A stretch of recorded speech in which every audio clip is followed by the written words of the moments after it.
Père Gabriel Marie, bonjour. Bonjour Sandrine, bonjour frères et sœurs bien-aimés dans le Seigneur. Chers amis, auditeurs, auditrices de Radio Maria, je vous salue de tout mon cœur. Après ce mois d'interruption, je suis très heureux de vous retrouver pour parler de ce grand cadeau qu'est la vie dans la divine volonté. Avant tout, j'aimerais que nous nous confions tous à notre très sainte mère, la reine de la divine volonté, celle qui a définitivement, depuis sa conception, dit oui à notre Créateur et qui, malgré l'épreuve qu'elle décrit d'une manière très précise dans le royaume de la divine volonté, la Vierge dans le royaume de la divine volonté, cet ouvrage qu'a écrit Luisa Picaretta, elle a continué à s'abandonner à son Seigneur et par son fiat, nous avons eu la grâce de la rédemption. Confions-nous à elle de tout notre cœur et implorons son intercession. Je vous salue Marie, pleine de grâce. Le Seigneur est avec vous. Vous êtes bénie entre toutes les femmes et Jésus, le fruit de vos entrailles, est béni. Sainte Marie, Mère de Dieu, priez pour nos pauvres pécheurs, maintenant et à l'heure de notre mort. Amen. Frères et sœurs bien-aimés, nous voulons dire un immense merci à notre Seigneur qui nous a fait comprendre que le but, la vocation ultime de l'homme n'était pas tout simplement de lui être soumis, d'acquérir le statut de serviteur, mais d'aller plus loin au-delà, d'entrer dans la relation de noces, de communion intime avec sa propre nature, pour que nous ayons, nous, la grâce de retrouver la place, le rang et le but pour lequel nous avons été créés, selon le titre qu'il donne au livre du ciel, qu'il fait écrit par la servante de Dieu, Luisa Picaretta. Nous sommes, frères et sœurs, en route vers le ciel. Et le ciel, c'est l'établissement du règne de Dieu dans les créatures. Le ciel, c'est la perfection de la communion, de l'intimité de Dieu avec l'âme humaine. Le ciel, c'est Dieu qui, la Trinité qui s'établit dans l'âme humaine et fait de l'âme humaine sa propre demeure. Celui qui m'aime, mon Père l'aimera, dit le Seigneur, nous viendrons chez lui et nous ferons de lui notre demeure. De sorte que notre temple, notre demeure, c'est la Sainte Trinité. Notre habitation, c'est la Trinité. Et l'habitation de la Trinité, c'est notre âme.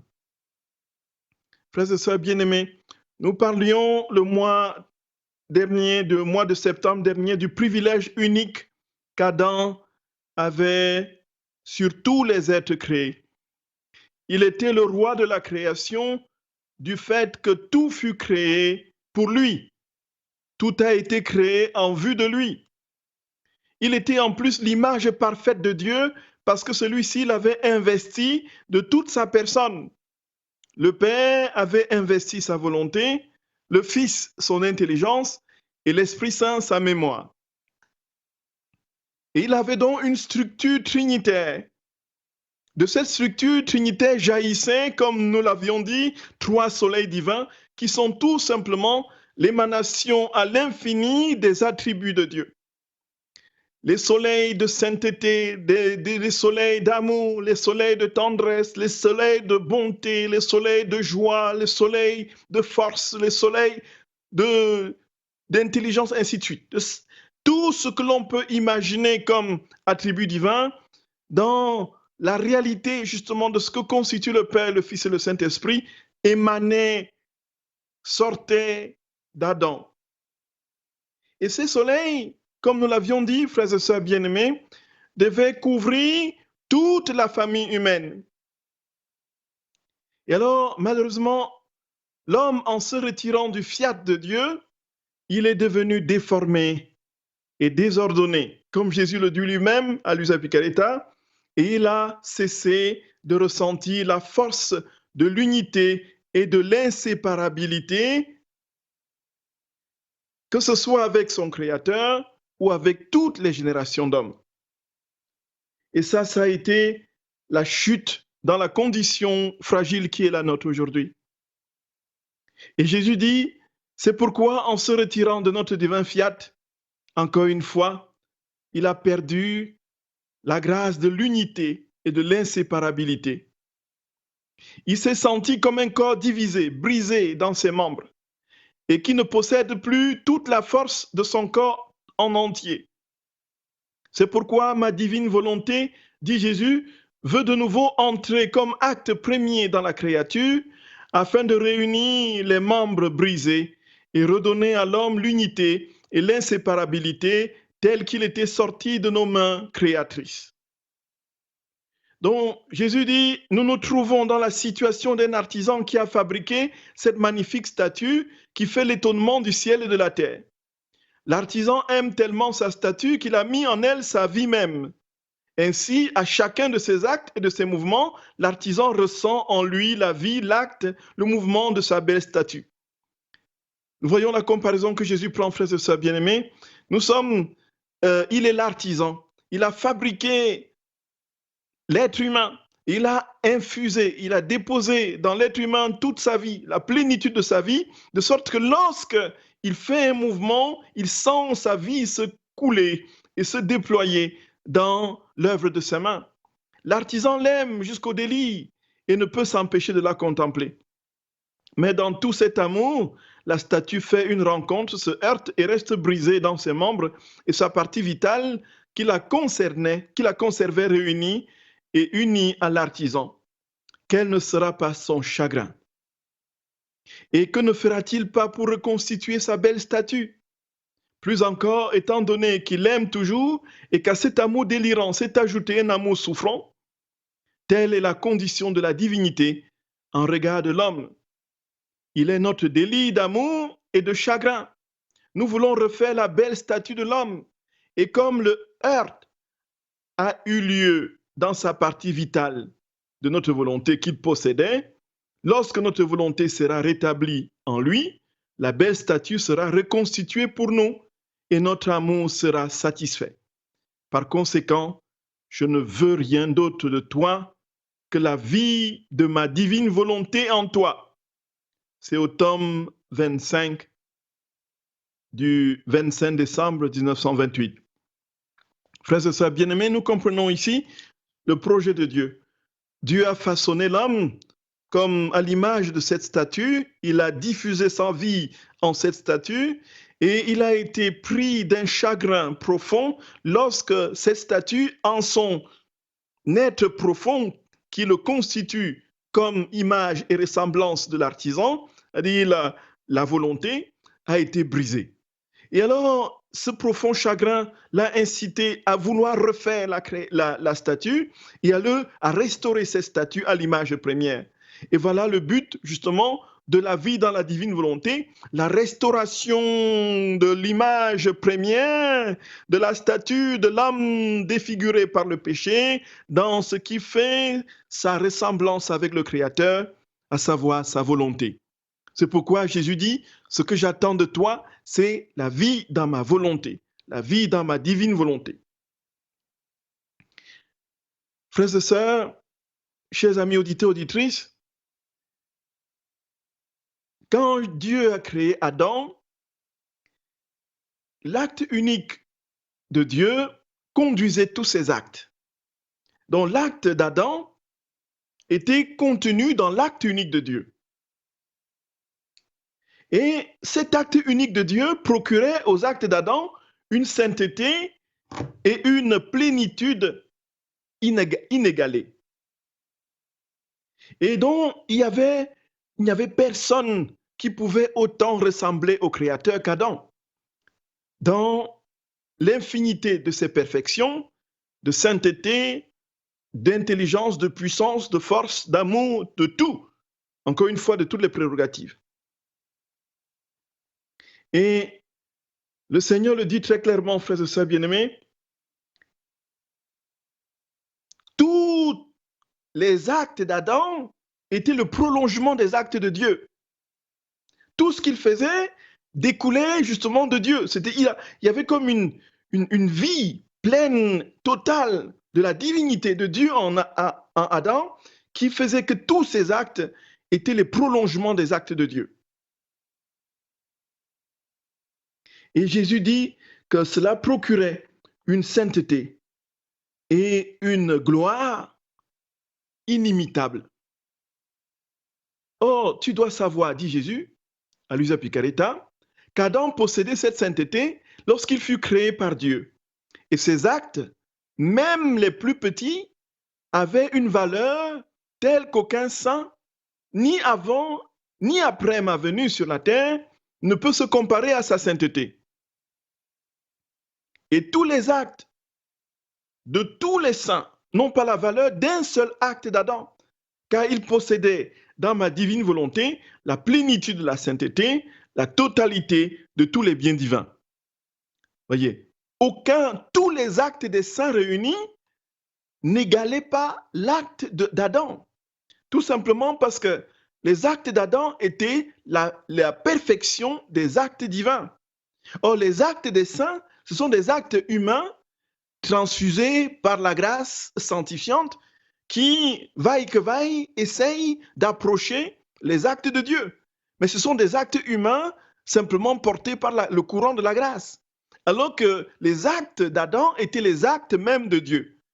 Les actes d'Adam étaient les actes produits par Dieu dans la personne d'Adam. Son intelligence, comme nous l'avons dit, était investie par les lumières et les océans, les mers de sagesse de Jésus, Christ notre Seigneur. Sa volonté était investie par les océans et les mers de la puissance du Créateur, du Père, et sa mémoire était investie par les océans, les mers d'amour du Saint-Esprit. Et c'est alors qu'il n'y a pas possibilité dans l'ordre temporel, dans l'ordre de la géographie, agiographie, j'entends, de l'histoire des saints, de penser à un saint qui ait pu équivaloir la sainteté d'Adam à l'origine. Tout simplement parce que la sainteté d'Adam à l'origine était la sainteté même de Dieu. Et Jésus nous dit qu'il veut nous faire revenir à cette sainteté originelle que nous avons perdue par le don de la divine volonté. Voilà. Et sais-tu ce que signifie, continue Jésus, avoir la plénitude? Cela signifie être rempli jusqu'au bord, au point de déborder de lumière, de sainteté, d'amour et de toutes les qualités divines, jusqu'à remplir le ciel et la terre sur laquelle il régnait, lui, Adam, et où s'étendait son royaume. De sorte que chacun de ces actes accomplis dans cette plénitude des biens divins avait une valeur telle qu'aucun autre bien, quels que soient les sacrifices et les souffrances d'une créature qui fait le bien, mais sans posséder le royaume de ma volonté et son règne absolu, aucun autre bien ne peut se comparer à un seul de ces biens dans son royaume. Par conséquent, dit Jésus, la gloire, l'amour qu'Adam me donnait lorsqu'il vivait dans le royaume de ma divine volonté, personne ne me les a donnés, car il me donnait la plénitude et la totalité de tous les biens dans ses actes. C'est fou. C'est fou. En fait, ce que Adam retournait à Dieu, c'était les actes même de Dieu. Donc personne n'a pu équivaloir à Adam dans ces conditions avant que notre très sainte mère vienne pour accueillir le projet de la rédemption. Personne n'avait remis à Dieu ses propres actes. Or, Dieu veut que dans la divine volonté, nous lui remettions ses actes. Il n'y a que Dieu qui puisse se satisfaire à lui-même. Il n'y a que Dieu qui puisse se contempler dans ses œuvres. Il n'est pratiquement pas possible que l'homme offre quelque chose qui soit divin. Donc nous sommes hommes limités, finis, dégradés par le péché, comme dit Jésus, débilités. Il est impossible que nous offrions à Dieu des actes infinis, des actes parfaits, des actes saints. Notre être est ainsi constitué pour que tout ce qui jaillit de nous, du fait de notre péché, soit imparfait. Donc il faut donc que ce soit Dieu lui-même qui en nous s'offre à lui-même ses propres actes.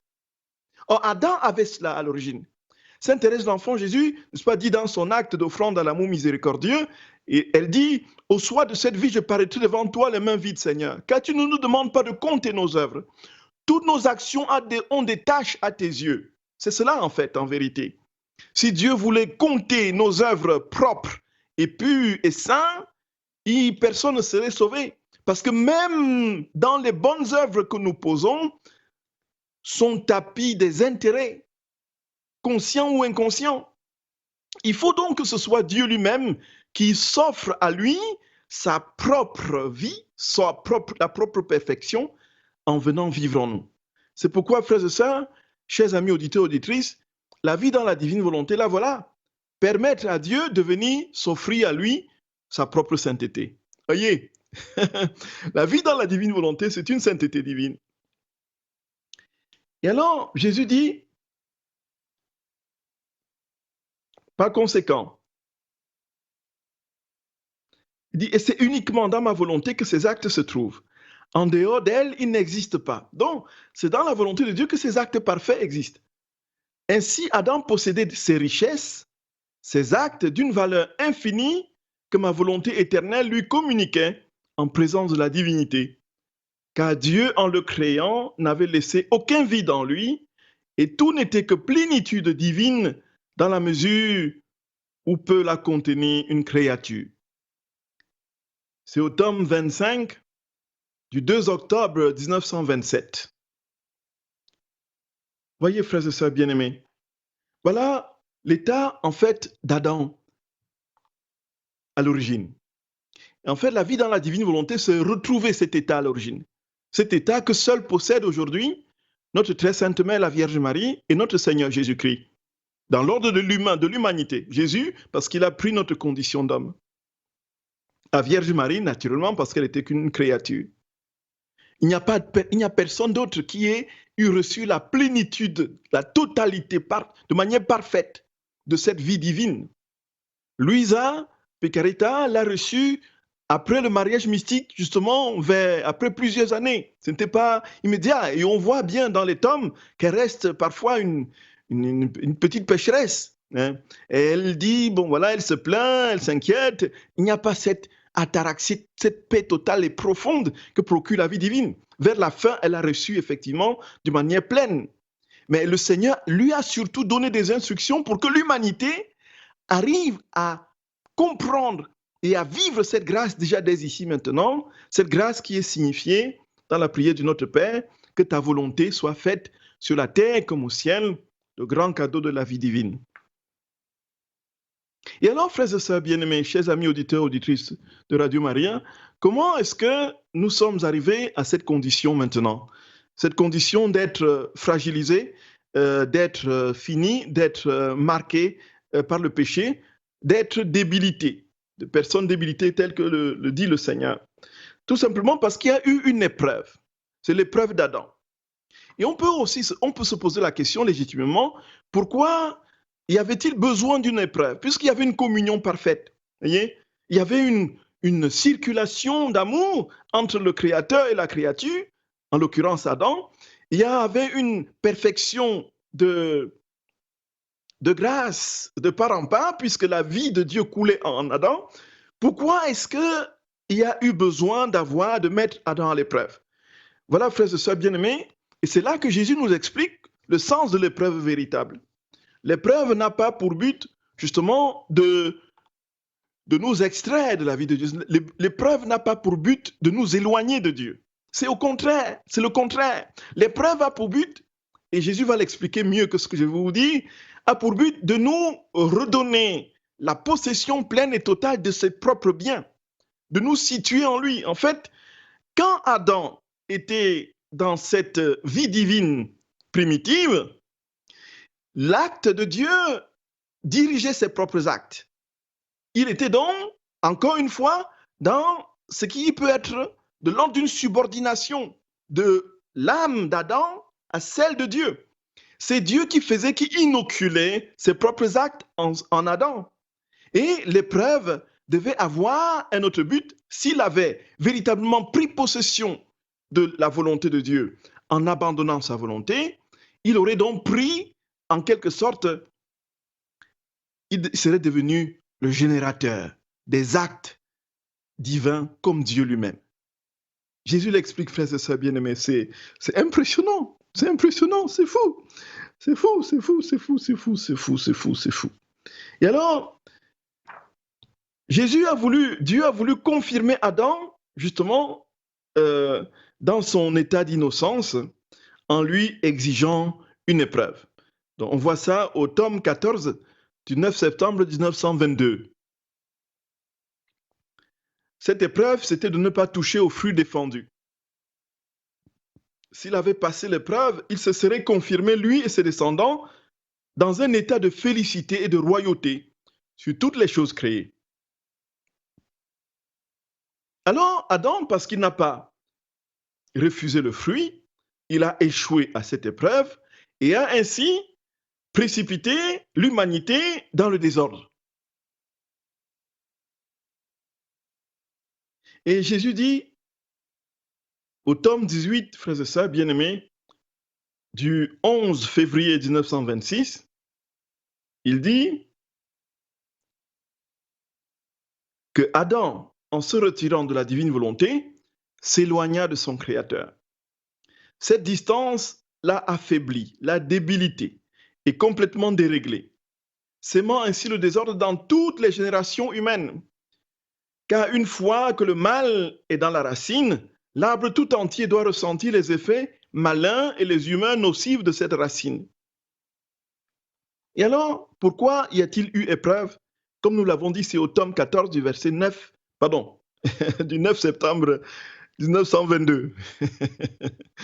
Ça me permet de dire que le livre du ciel, ce n'est pas la Bible, voyez, et que si on lit le livre du ciel comme il se doit, on doit revenir à la Bible alors d'une manière nouvelle et avec plus de lumière, naturellement. Et alors, voici ce que notre Seigneur donne comme explication sur la raison de l'épreuve à laquelle il a soumis Adam.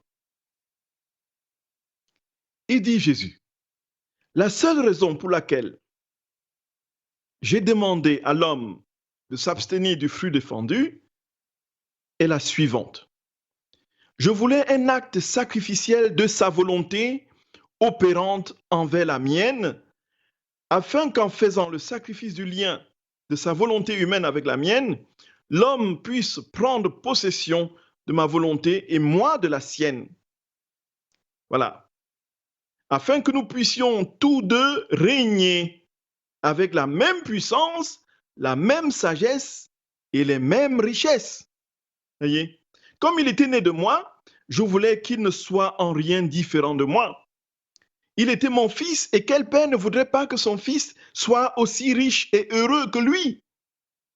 Cela était d'autant plus vrai pour moi, le Père céleste, qui ne perdait rien en faisant que ce fils soit riche, heureux et qu'il règne comme moi.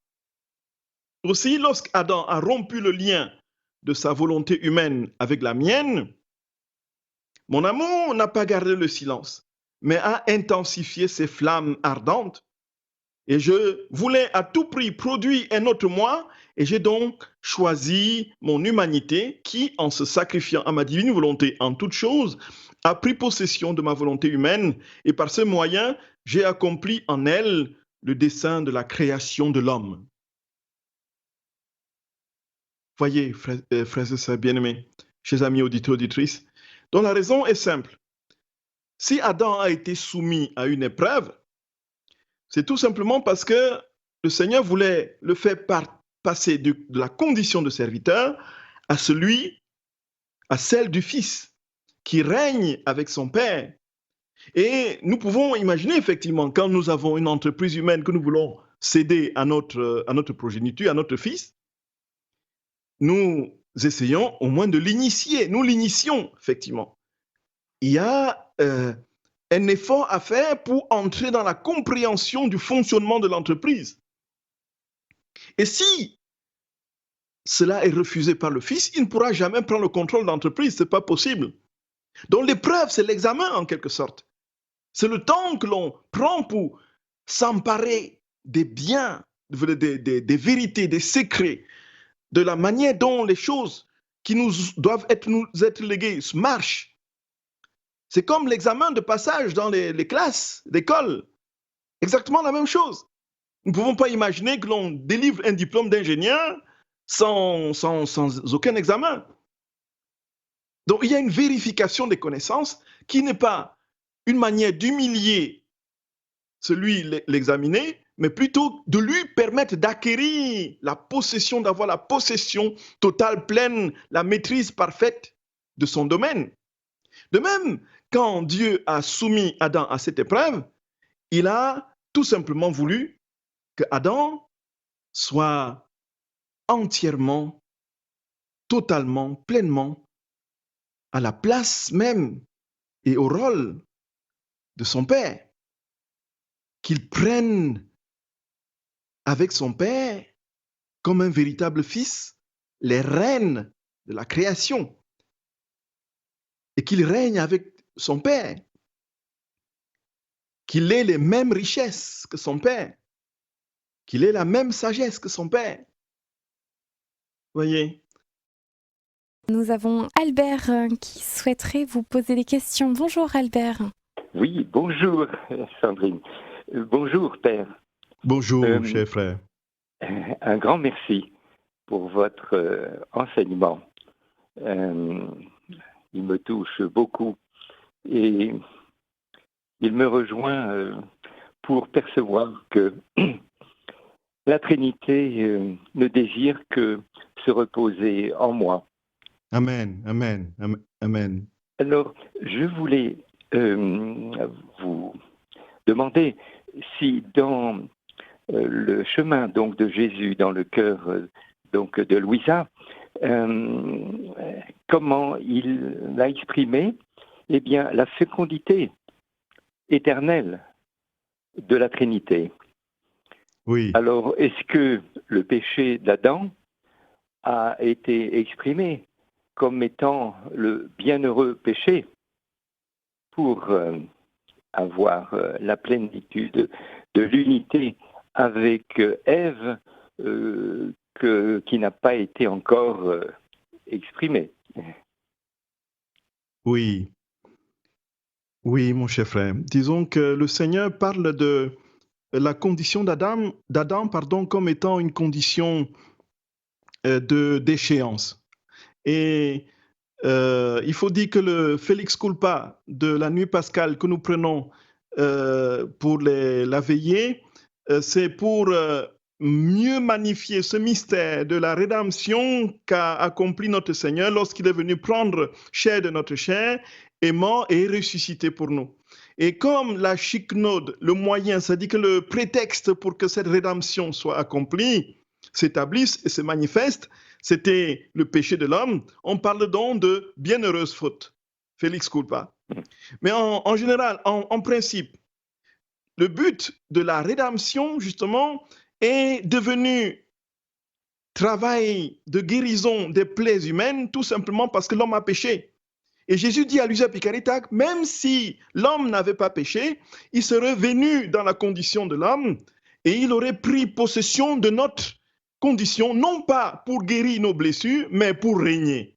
Donc même si il n'y avait pas péché, Dieu serait venu, se serait incarné. C'est ce qu'il dit à Luisa Picarita. Et c'est justement une solution qu'il apporte à une question théologique de taille. Est-ce que l'on peut penser la rédemption, l'incarnation en amont de la rédemption? Est-ce qu'on peut penser l'incarnation de Jésus sans la possibilité que l'homme ait péché? Effectivement, il y a des théologiens qui sont divisés, certains qui disent oui, même si si l'homme n'avait pas péché, Jésus se serait incarné. D'autres qui disent non, et ainsi de suite. Jésus vient trancher, il dit effectivement, même si l'homme n'avait pas péché, il serait venu, mais non pas comme un Messie souffrant. Il souffre justement parce qu'il porte le péché de l'homme, mais il serait venu comme un Messie triomphant. Il viendrait effectivement régner dans la gloire, tout simplement régner au milieu de ses enfants, puisqu'il n'y aurait pas eu de détachement entre le ciel et la terre, il n'y aurait pas eu de coupure, de rupture entre les sphères de gloire, de sainteté, de sagesse du ciel porté par la Trinité et la condition humaine mortelle. Nous sommes aujourd'hui dans une condition pratiquement fragilisée, tout simplement parce que le péché règne. Le péché règne en nous. Et dans la divine volonté, Jésus veut que nous entrions dans sa propre vie pour retrouver, pour rétablir les chaînes de communion entre le Créateur et la créature. Vous voyez, mon cher frère bien-aimé? Oui, oui. Je ne sais pas si... Si. Alors, dans cette configuration-là, hein, si je peux exprimer comme ça dans ce mot-là, la plénitude de Dieu se serait exprimée à travers Adam, mais à travers Adam qui ne pouvait pas percevoir la plénitude de Dieu seul. Et c'est donc lui, par l'absolu de son cœur, que Dieu lui a donné Ève. Oui. Et que donc la plénitude de la Trinité, eh bien, alors dans les deux thèses, hein, avec péché ou sans péché, eh bien, se réalise à travers et par Adam et Ève. Oui, tout à fait, exactement, tout à fait. Et là, nous sommes, quand Jésus parle d'Adam, effectivement, il parle du premier homme comme prototype, vous voyez. Il ne fait pas souvent mention d'Ève, non pas que Ève n'est pas dans le coup. Il parle d'Adam comme prototype de tous les humains, qui a généré l'ensemble des humains. Mais Ève en fait partie. Nous, tous ceux qui viendront après en font partie. En fait, toute l'humanité, dit saint Thomas d'Aquin, est dans la personne d'Adam comme en un corps unique, voyez. Donc, de sorte que tout ce qu'Adam, si Jésus parle d'Adam, c'est tout simplement parce que Adam était le laboratoire de la gloire, de la sainteté, de la puissance de Dieu qui devait se répandre sur toute la création. Et Ève était la toute première à vivre cela, effectivement. Donc, c'était en communion avec Ève dans le jardin du paradis que tout cela se déployait. Et avec tous les deux, êtres singuliers et subjectifs qui sont sortis de Dieu, de la divine volonté. Donc, ça concerne aussi Ève, bien sûr. Ça concerne aussi. Et donc, le rétablissement dans ce terreau originel de la gloire et de la sainteté passera justement par l'acquisition de la vie dans la divine volonté ici, aujourd'hui. Oui, Père, oui. Oui, tout à fait. Et donc la fécondité de l'amour infini de la Sainte Trinité, bien, se réalisait avant le péché, avec Adam et Tout Ève. à fait. Oui. Tout à fait, mon cher frère. Tout à fait, mon cher frère bien-aimé. Oui. Et effectivement, il veut que nous acquérions cette fécondité aujourd'hui. C'est ce que je disais dans une émission là, à l'association. Il y a je parlais de Marie et je disais que c'est le Seigneur qui dit qu'elle a gardé le germe de la fécondité divine, notre très sainte mère, ce germe de la fécondité divine que Marie a gardé et que Adam a perdu, en faisant perdre ce même germe de la fécondité divine à toute l'humanité entière, vous voyez? Oui, tout à fait. Oui, vraiment. Eh bien, un grand merci, Père. Merci beaucoup, mon cher frère. Que le Seigneur vous bénisse, cher Albert. Oui. Vous appelez d'où? De Fontainebleau. Ah oui, d'accord. Que Dieu vous bénisse. Que Dieu vous bénisse. Oui, vous également. Et puis, toutes les personnes de Radio Maria et puis aussi toutes les auditeurs. Merci, Albert. Merci, mon cher frère. Merci. Oui. Alors, nous avons reçu 2 SMS. Le premier, comment se libérer des intérêts conscients ou inconscients, même dans les bonnes œuvres, pour arriver à faire une intention pure et dans la divine volonté? Oui, très cher. Donc, effectivement, pour ce qui est de l'inconscient, nous ne pouvons pas maîtriser. Il est évident que nos actes souvent sont imprégnés de motifs inconscients. Par exemple, ceux qui peuvent poser des actes de charité, de générosité, de bonté, de service, tout simplement parce qu'ils compensent un manque de regard de gratitude, un manque de regard de bienveillance d'une blessure qui les a profondément marqués, du non-regard de bienveillance. Vaut mieux d'ailleurs que l'on soit plus dans le service plutôt que dans l'égoïsme, si on a eu ces blessures-là. Donc, il y a l'inconscient, en fait. Le Seigneur ne nous jugera pas sur l'inconscient, tout simplement parce que c'est notre schème, c'est notre vie dont nous n'avons pas conscience. Nos actes opèrent en fonction de ce que nous sommes. Mais l'intention droite, l'intention pure, c'est ce que nous émettons à l'instant où nous posons l'acte. Voyez, pourquoi est-ce que je pose cet acte? Est-ce que c'est pour me faire valoir? Est-ce que c'est pour être apprécié? Est-ce que c'est pour attirer des regards, ainsi de suite? Et si dans ce moment-là précis, particulier, je n'ai pas de motif valable de charité et de désintéressement, mon intention n'est pas droite. Et ici, il y a quelque chose de tout simplement vrillé, quelle que soit la beauté extérieure, comme dit Jésus, de l'acte, cela n'engage pas son cœur et cela sombre dans le néant, tout simplement parce que l'intention qu'il a portée n'a pas été droite, portée par la charité. Mais si je suis structuré, constamment en train de faire des choses pour les autres, même sans pouvoir m'arrêter et dire pourquoi je le fais, tout simplement parce qu'il y a en moi un inconscient qui veut compenser une blessure d'ingratitude, alors en ce moment, le Seigneur ne tient pas compte ne dit pas que je pose un mauvais acte, puisque je suis dans la charité, sans me rendre compte que je suis en train de faire des choses pour me faire voir. Tout est inconscient dans ce cas. Et comme je veux bien servir et bien aimer, pour le Seigneur, ce que je fais bien.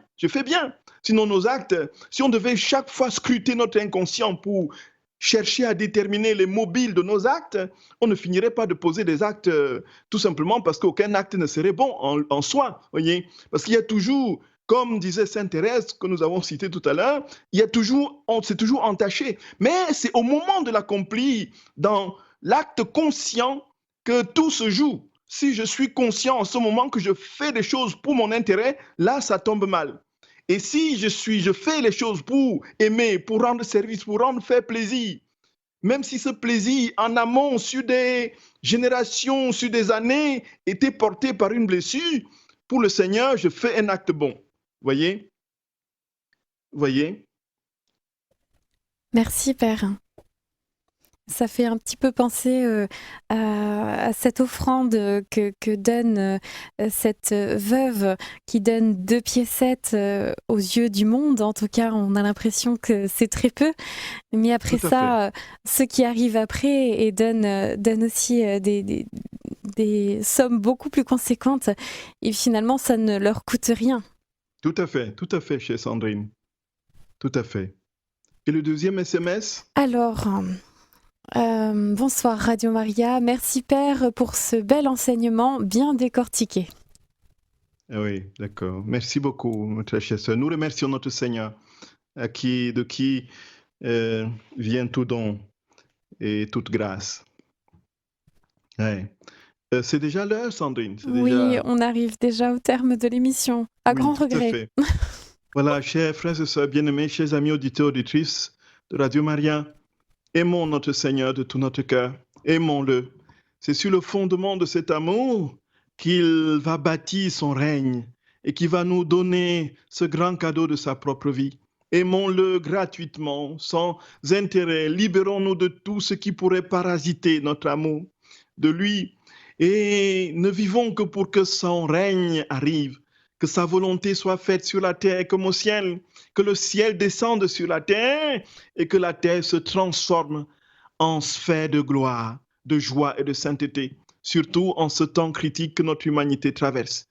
Frères et sœurs bien-aimés, je vous salue de tout mon cœur, que la très sainte Mère vous couvre de son manteau maternel et nous introduise tous pas à pas, un pas après l'autre, dans cette vie pleine de la gloire de son Fils, dans la vie, dans la divine volonté. Soyez bénis. Je vous dis tout mon amour dans le Seigneur et je vous embrasse de tout cœur. Au nom du Père et du Fils et du Saint-Esprit. Amen. Amen. Voilà. Merci, Père. À très bientôt. À très bientôt, Sandrine. Merci. Au revoir. Au revoir, Sandrine. Au revoir.